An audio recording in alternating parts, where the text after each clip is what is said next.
Welcome. Hello, thank Hi. you.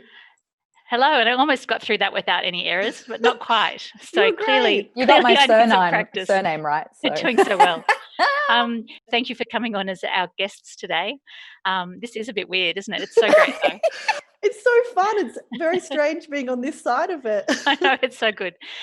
So we normally talk, or you normally talk to guests about connection on Fridays, but you've been engaged in numerous roles behind the scenes. So I thought it would be really good to sort of share a little bit about what you've been doing, and then to look at some of the highs and lows. So I might start by sharing a little bit about yourselves. So Ashton, outside Mod, you're an actor and a performer. Can you tell us a little bit about what you're expecting to be doing over the last 16 weeks and what you've been doing instead for Mod TV? Absolutely. Yeah, it's been a real roller coaster. So I was supposed to be on tour right now. So I was about, just before the lockdown happened, I was about to start rehearsals for a production called Euphoria, which was a co-production with State Theatre Company and Country Arts SA. And we'd been working towards it for a couple of years, doing creative developments. I think the set was already designed. Everything was pretty ready to go to start rehearsals, and we would have premiered in Adelaide and then toured around regionally. And very quickly that all was put on hold. But the lovely side effect is I've been hosting Mod TV, and that's been super nice. But yeah, if you'd have asked me at the start of March what these last few months would have looked like, this is not what I would have imagined. Not what you would have expected. And Sam, you've also had presenting roles, during this period, which may have been unexpected. I remember sort of seeing a lot of your ads for the Adelaide Cabaret Festival, which were fantastic.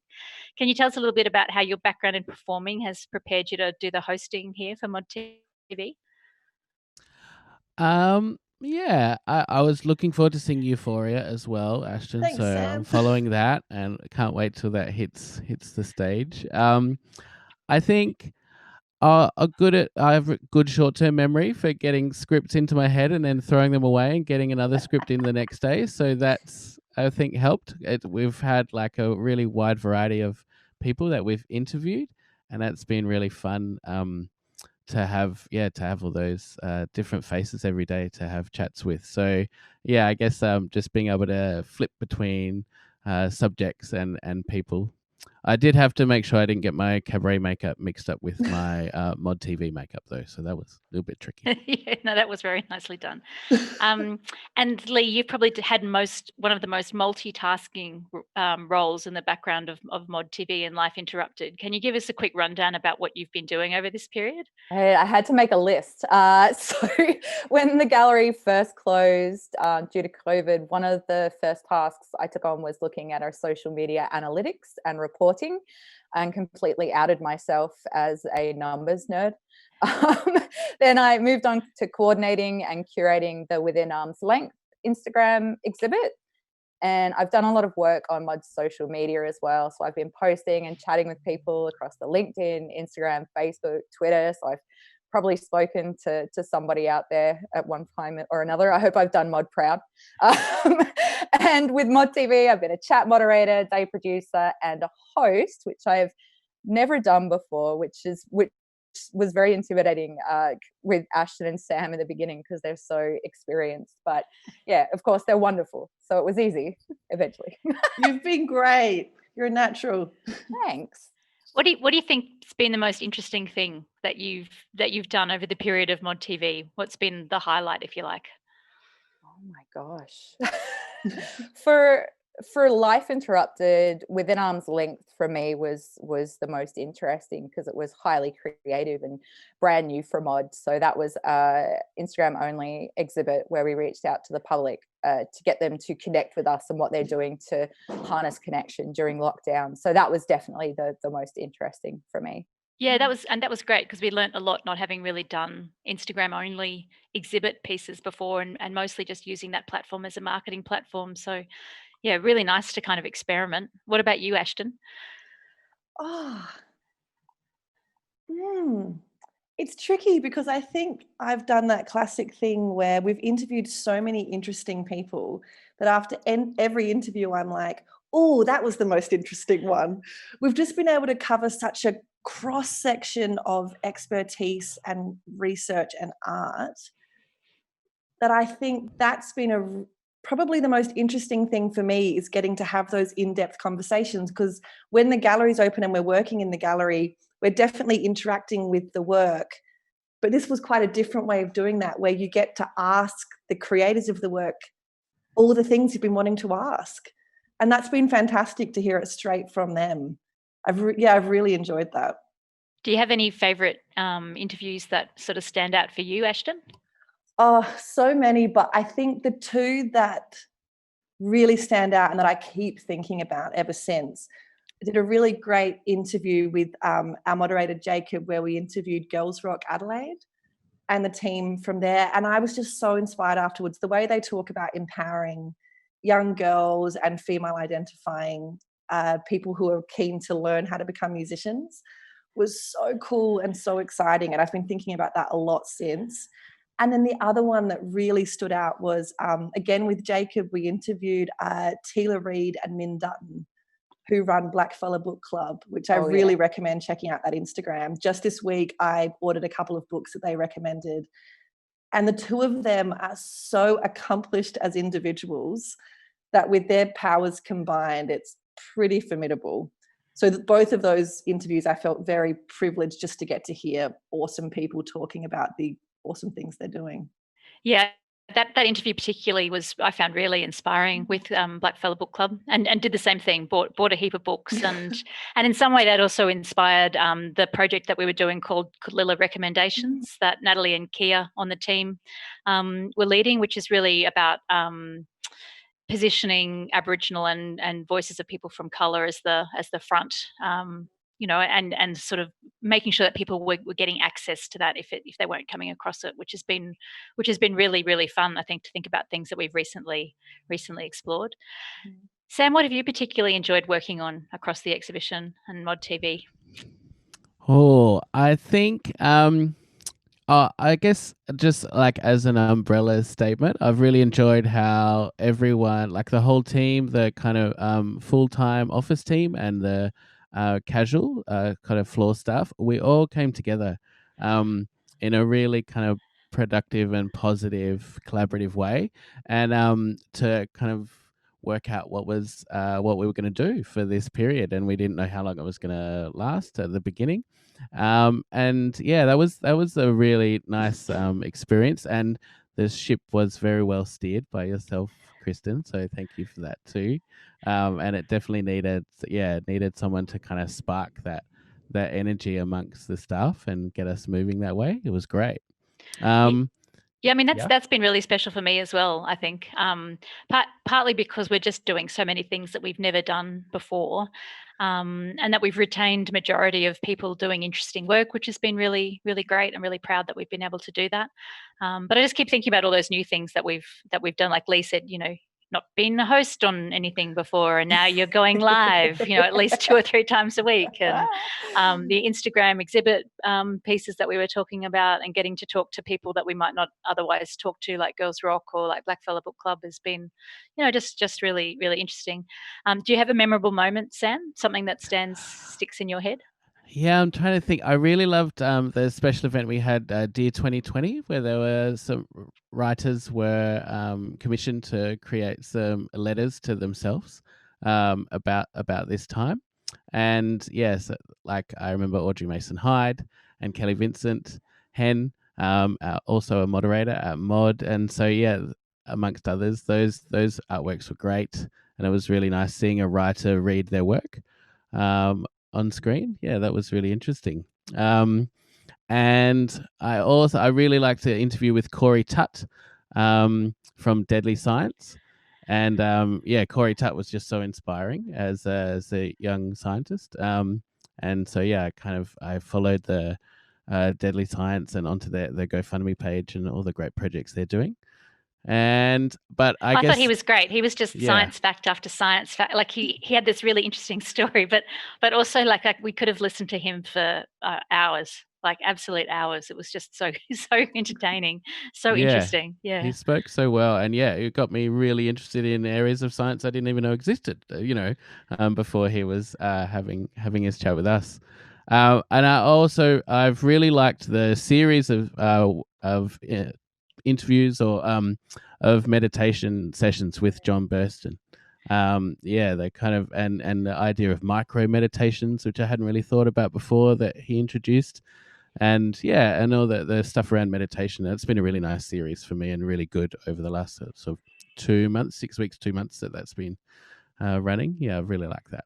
Do you think that sort of Wednesday focus on well-being has given you some different tools or different approaches to help sustain you through I guess what started as a very, very strange period and then kind of gradually returning to something we're more familiar with? But have you taken on sort of some new well-being practices at all? Yeah, I could. The first thing that comes to mind for me there is we had a wonderful woman on. I can't remember her name, but she talked a lot about sleep behaviors. Oh, Siobhan Banks or Jill Dorian? Yeah. Yes. Siobhan Banks. It was such a great session, and she spoke about sleep hygiene and sleep routines in such an accessible way. And I have always been a total night owl and get really anxious about sleeping. And so, then cue global pandemic just adds an extra thing to think about when I'm trying to go to sleep. But that chat to her, I found so useful. And I've been having really great sleeps since. And I think part of it is little things she talked about routines, about an hour before you go to bed and teaching your body to get ready for that. It's been very useful and it was very well timed. I'll make sure we let Siobhan know. Yeah, and Sam, please. And Sam, you said the micro meditations from John were really useful. Have you been like tuning in to like brief moments of bliss? Yeah, for sure. I mean, I've had a lot of spare time on my hands, so I've done some micro and macro meditations, and some might not be officially called meditations; they might be called afternoon naps. But I've really across the other people we interviewed as well. Yeah, like Ashton said, there was some really good insight into ways that we can try and work on our well-being. And some of those is through connectedness as well. Not just kind of connected to ourselves, but connected to others through these technologies. That's been really great too.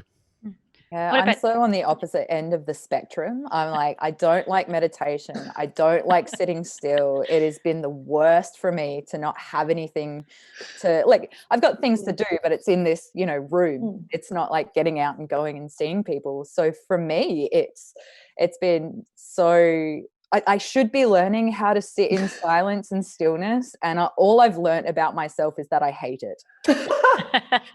It's just, so for me it's trying to learn to forgive myself for not being active all the time. So if I get up and I wash my jumper, that to me is my mindfulness. My well-being is just being able to do something, achieve something. So I'm kind of on the opposite end. Yeah, that's why I liked those ideas that sort of underpinned when we had Stephen Atkinson on to talk about psychogeography and the being in a place, because I get very bored with meditation very quickly, and I know I should do it better. But find walking as a form of meditation actually really, really great. So that's probably the practice that I've been doing the most of, I think. Do you have a favorite interview, Lee, that you've done? Somebody that really sticks in your mind? Look, Corey Tut made me cry on camera.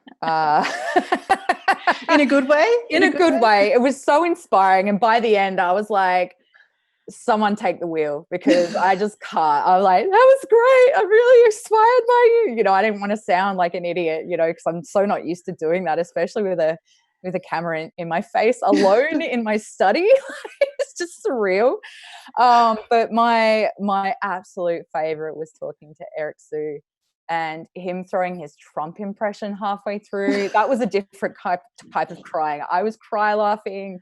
I was telling everybody about it. It was just, and he did, even after the interview, he was like, can we record this? I've got stuff for your blooper reel. And so he just like went off. He had like a bit of Barack Obama in there. He had Arnold Schwarzenegger. So I was just, my chest hurt from laughing. So they two ends of the spectrum. Like Corey made me cry from inspiration, and then Eric just made me just absolutely lose it laughing. Well, that brings me to a question that we've got from the chat where someone's asked, what was your favorite blooper? Like, what's the thing that went wrong that you... wrong? I don't think there was anything that went wrong. I never felt like anything went wrong, but when Eric dropped the Trump impression, I wasn't expecting it. I was just, I'm not a professional person to begin with, but I was just out the window. It was like I was down the pub, like with a friend. Yeah. Yeah. What about you, Ashton? Sam, any favorite bloopers? I was going to say the first thing that jumped out was I was co-hosting with Debbie one interview, and we were mid-interview and my internet cut out. But from where I was sitting, I thought everyone else's cut out and I was still going to air. So I was like, oh, I'm going to be super professional. And I just acted cool and kept reading the script and read all of Debbie's lines because I was helping her out. And then halfway through, I realized I was just talking to no one and it was me that was off air. And then I quickly reconnected and Debbie had been saving me by reading all of my lines. And I was feeling so smug and on top of things. What about you, Sam? Any favourite bloopers? Well, I was just reminded then by Ashton that I think that happened at the launch. I think at the launch of Life Interrupted, we lost you for a little bit. So my internet's not great in this apartment. I am so sorry. Yeah, no, it's totally fine. It's that marvelous NBN we have. I think I had a blackout 1 minute before we went to air. And the power company said it was caused by balloons. So early on, we were experimenting with a few different captioning little plugins to have the captioning.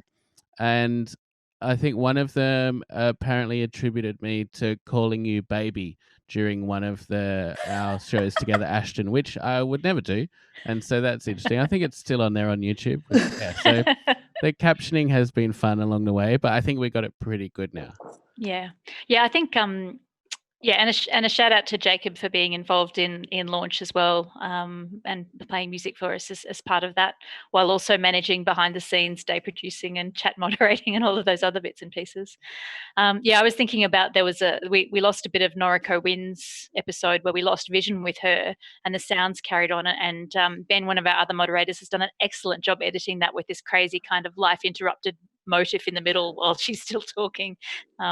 It's so interesting to look back at some of those early episodes, and the thing I noticed when I look back at them is first of all, we all looked so serious, because you go back to thinking about what things were like in April or end of March when we started, and the world felt really scary, and we're all very serious and we're trying to wrap our heads around it.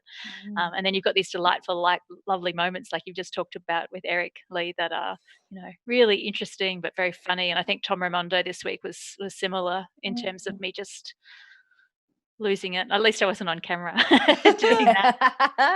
And that's why moments are caught on camera. That's been such a special thing, Kristin, navigating that together. I think that's been really helpful for me in general. Had this not been a thing, I would have just been sitting at home feeling really sad about not being in an acting job. But the fact that we've seen each other every day, we've been able to navigate the bits that were really scary and the uncertainty together. And that has been so helpful. And I think I've laughed nearly every day because our whole team is excellent and ridiculous. So that's really helped as well. You've also done a fair bit of modcraft as well, Ashton. So I suspect you've got some regulars coming to that as well that have probably benefited from that same kind of having a crowd of people to hang with. Modcraft has been so special, and that was a really steep learning curve for me because I love gaming, but I've always been a little bit scared of online gaming because I was like, oh, what if there are mean trolls? And I enjoy gaming, but I'm not very good at it. I don't want to get trolled by a 13-year-old in a basement somewhere. But our Modcraft community are so supportive and kind and clever and lovely. And we do Modcraft from Tuesday through to Friday, 4 till 7. And the same people have been coming back every single day. So there really is a strong sense of community. And we finish up tonight, and every night this week, everyone's been like, I'm so sad this has come to an end. I think it really has provided that great network for us all to hang out, which has been great. Yeah, no, I think that's been a real sort of surprise and benefit. Just thinking about that reminds me of the other exhibitions that we had, or the other exhibits in Life Interrupted. Did you have a favourite? I mean, we've talked a little bit about Within Arm's Length. We talked a little bit about Modcraft. Was there any of those that you really enjoyed, or any of the interviews that you did with people around those exhibit ideas that you kind of stand out for you? Putting you on the spot now. I can see you going, Yeah, which ones? What have we done? We've done so much. I can think of one while you guys are thinking, the interview we did for Life in Motion. Yeah, I was just looking at that, with Adolfo. Yes. Around US. Yeah, around They US. were so great.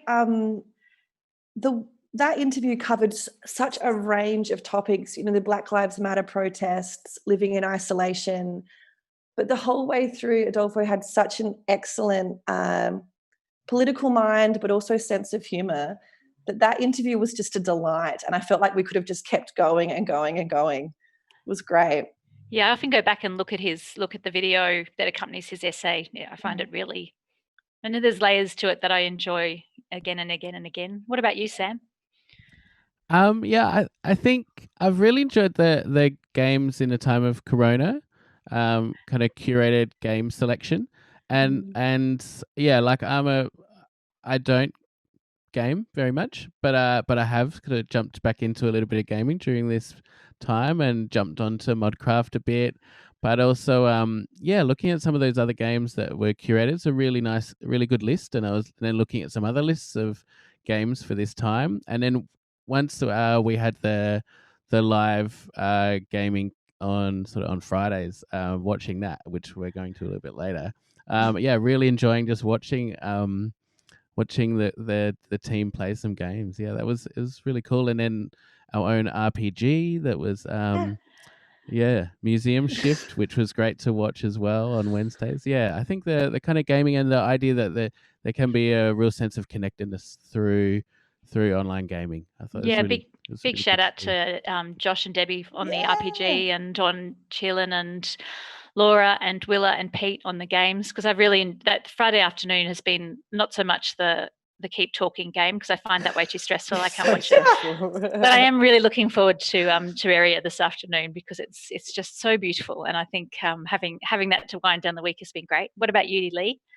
Terraria. Did we start with Terraria? Because I remember that being very wholesome at the start on a Friday, and that was really lovely. But yeah, I think the gaming as well for me, but especially Museum Shift, because I'm such an RPGer myself, and knowing how massively nerdy, especially Debbie and Josh are, and seeing them and seeing them get to create something. And I kind of like the stuff that we've done that I can see being, transformed into a real life version. So I could quite easily see us playing Museum Shift in one of the galleries sometime, so yeah, that kind of possibility of transferring it not just into our little world here, but our real world home is really cool.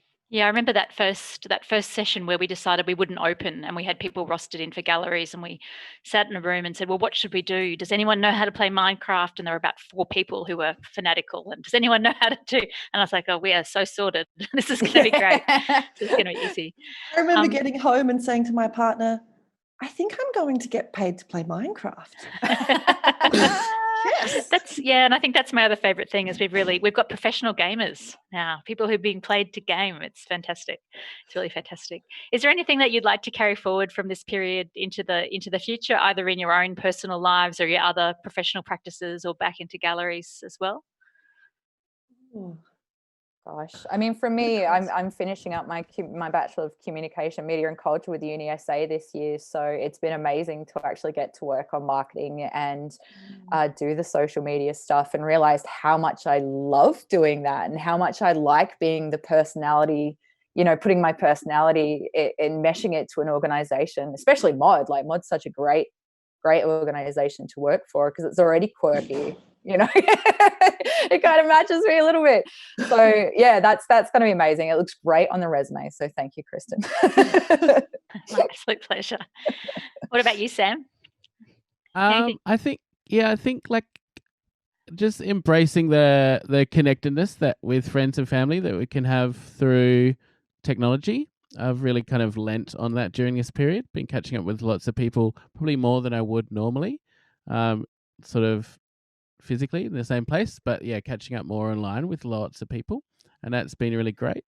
And also, I guess, yeah, once we started doing our kind of online offerings, I started looking around and finding out that there's lots of others out there, some other friends doing stuff. So looking at performance and events that have been online as well. So trying to keep in touch with those because they're still going on from lots of places around the world. So yeah.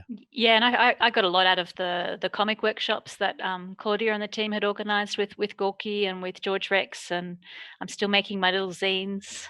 Yes. To take that forward. What about you, Ashton? Anything you'd like to bring forward?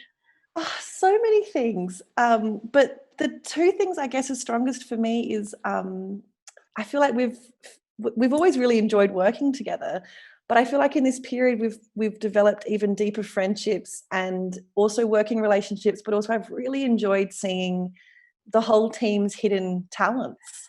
So I'm keen to, in the future, keep tapping into that. I feel so invested in what our whole team do at work, but also outside of work, that I'm really keen to keep supporting that in any way that I can and seeing everyone flourish. And I guess the other thing, this has been really useful for me in learning how to manage my time from home.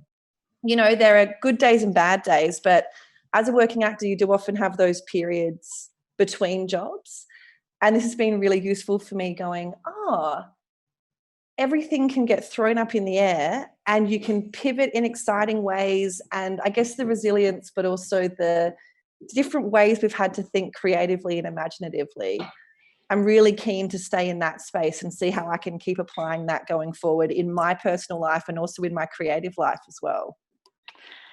That's really great, because I had one more question, and I've got half an eye on the clock because I don't want to do a disservice to the incredible organisation that you've all done during the period. So I'm not going to make us run late. But I was thinking, you know, what is, maybe if you can just all give me one word about how you're feeling about coming back to galleries next week. So Lee, one word about how you're feeling next week. Maybe just that sound. That would be mine. Just That'd be good. Yeah, I'll take that. What about you, Ashton? I'm going to combine a word, excited/nervous. Mm-hmm. Divided. Oh, that's nice. Yeah. Excerpt. We'll what about you, Sam? I think I was fizzy or bubbly, so I'll do a combined word of fizzy, bubbly. Bubbly. Okay. That's good. That's wonderful. I am so appreciative to everything that you three have done, and also the rest of the moderator team and the other team across this time. It's been really fantastic, and I really appreciate you coming on as our guests today. So thank you, Sam, Lee, and Ashton. Thank you. Thanks for your excellent hosting. How novel.